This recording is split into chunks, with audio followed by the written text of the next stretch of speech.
Hey, what is going on, everybody? Welcome into my week 2 edition of my top waiver wire targets and streamable defenses as we head into the upcoming slate of action for the second time in this 2023 NFL season.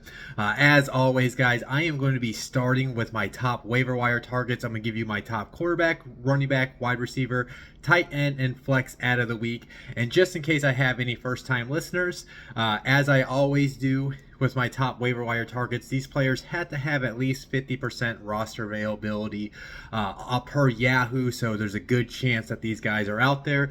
And when you see a lot of these percentages, there's probably a really good chance that you can go pluck some of these guys off your waivers. My quarterback ad of the week, maybe you unfortunately lost Aaron Rodgers last night. Well, you can go pick up the guy that replaced him in Green Bay, Jordan Love. He's available in 69% of the leagues. In the first game this past weekend against the Bears, he had 209 passing yards and 3 touchdowns, and he also had 3 rushes for 12 yards. Love has carried over his good play from the preseason to at least the first week of the season, and I think he can continue doing that. They are going against the Falcons this week. I thought the Panthers were able to move the ball through the air at times. Bryce Young just had some bad decisions at moments where he made those interceptions, but that is a rookie quarterback. And the reason why I like Jordan Love going forward is at this point, if you are going to pick up a quarterback off the waivers, you kind of want to go for the upside. And I do believe the upside is there for Love.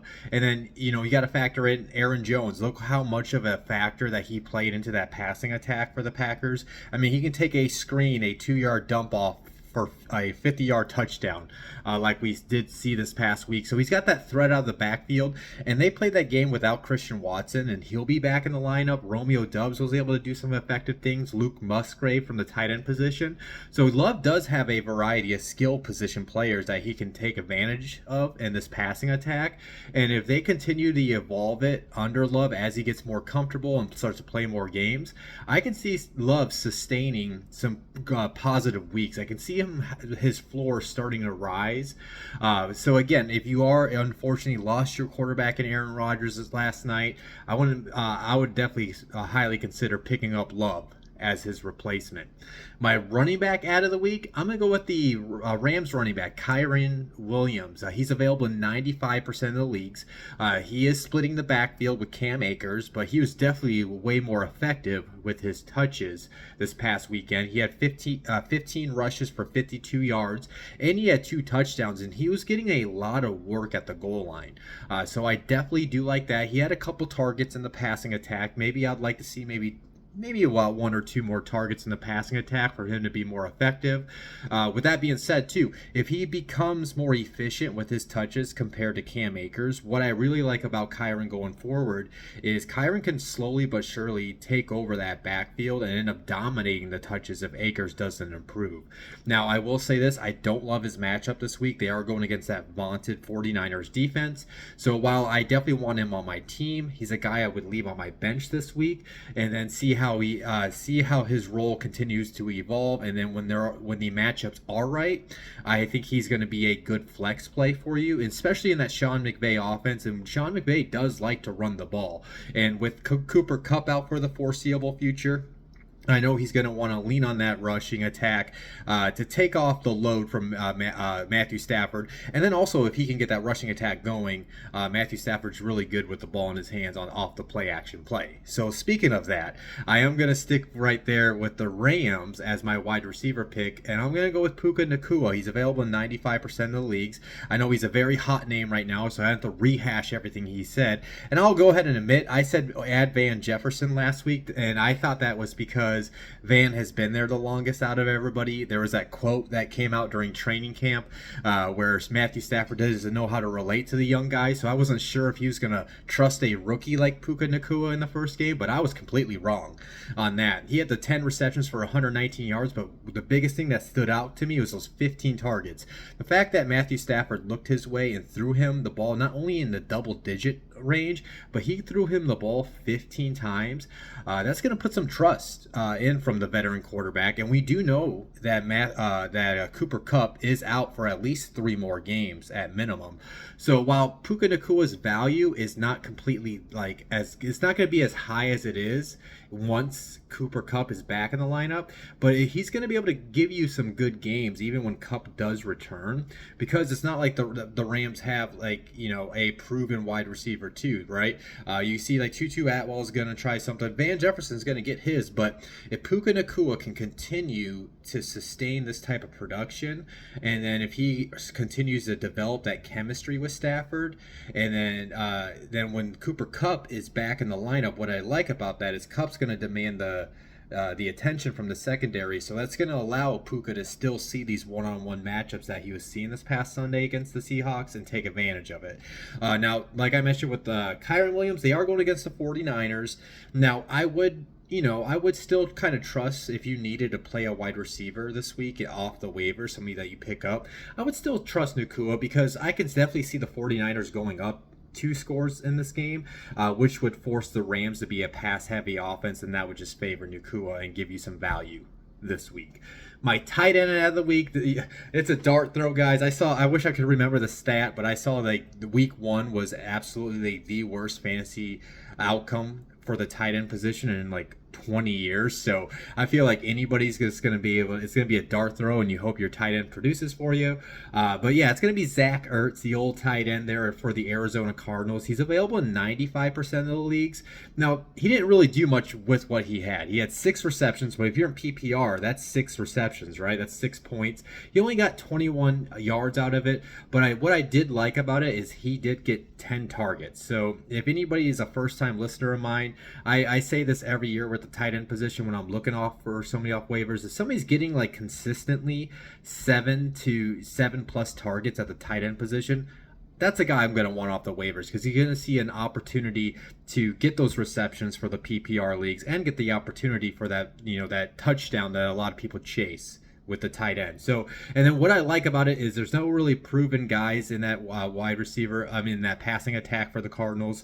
They got Marquise Brown, they got Rondell Moore, but Ertz is that veteran for Josh Downs that he can trust, and that's probably why he was throwing the ball often to him against Washington. Now, this week, they do got the Giants. I do like that as a play for Zach Ertz, especially when I expect that he's going to see a good, consistent target load every week. We saw what Jake Ferguson was able to do against that Giants defense. He was able to get a good number of catches in that game.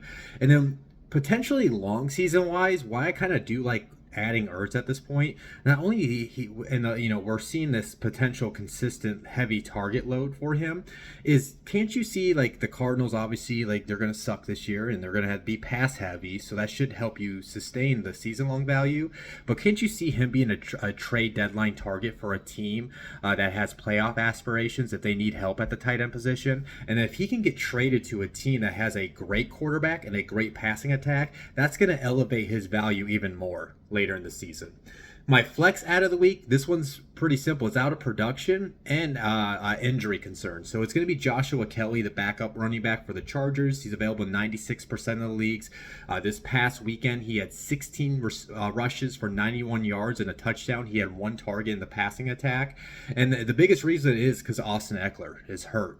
He hurt his ankle, so he is currently questionable as we head into the practices tomorrow. So we'll get more clarity on the situation.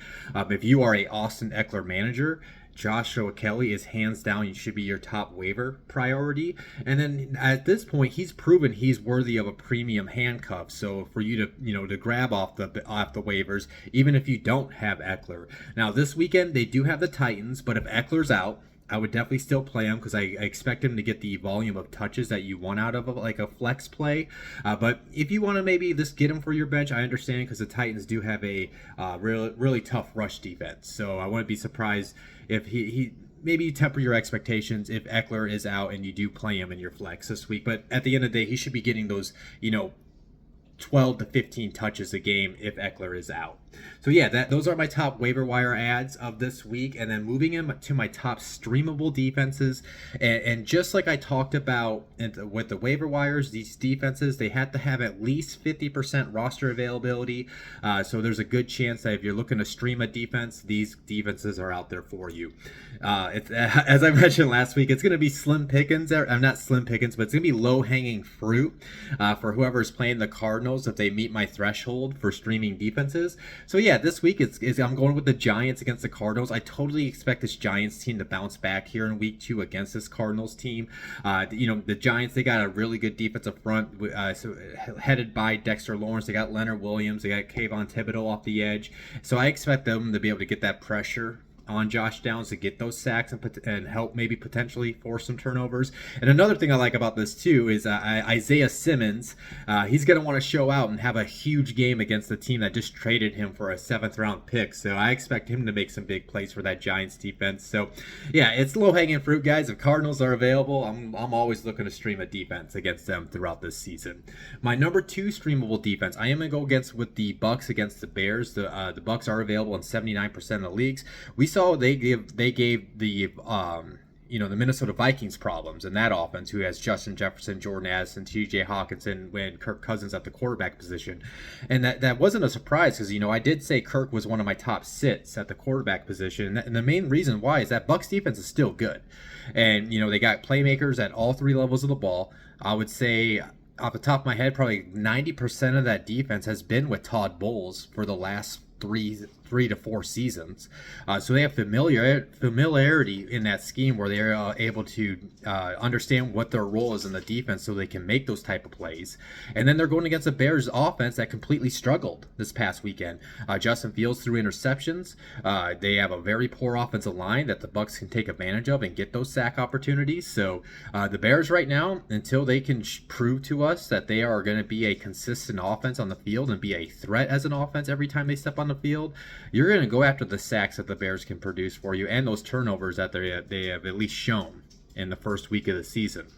My number 3 streamable defense, I am going to go with the Colts defense against the Texans. The Colts defense, I know you might look at that box score from this past weekend, but they balled out against that Jaguars defense for about 95% of the game. They just couldn't have the offense that could get them off the field. I mean, they forced 3 turnovers. They got a touchdown off of it. And then they're going against this Texans team that had a basically shuffle and redesign their offensive line right before the season because they lost 2 players that went on IR. So they are missing 2 players.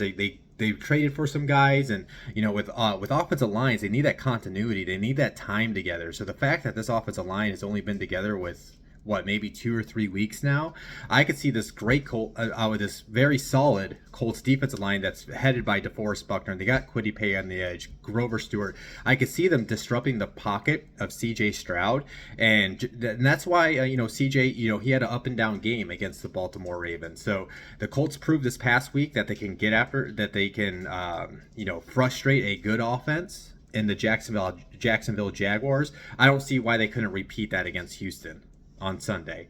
My number 4 streamable defense, I am going to stick in that same matchup, and I would maybe consider the Texans defense against the Colts. The Texans are available in 99% of leagues, and the main reason is DeMeco Ryans. It's going to be the second week in that scheme, and also too because the Colts offense just could not sustain drives this past weekend. They had the second highest 3 and out percentage out of all 32 NFL teams this past week. So it's another rookie quarterback and another young offense that's still gonna slowly grow throughout the season until we can see what it can be underneath Anthony Richardson. Anthony Richardson is gonna have his highs and lows. He was very comfortable for most of the game, but he ended up making that one crucial mistake and threw that interception. So the turnovers are there, the potential sack opportunity is there. The Jaguars got 4 sacks against them. So again, when I look for my streaming defenses this early in the season, I still like to kind of lean on the matchups against rookie quarterbacks. So that's why I would consider the Texans as a streaming defense. My number 5 defense, I am going with the Packers against the Falcons. The Packers are available in 68% of the leagues.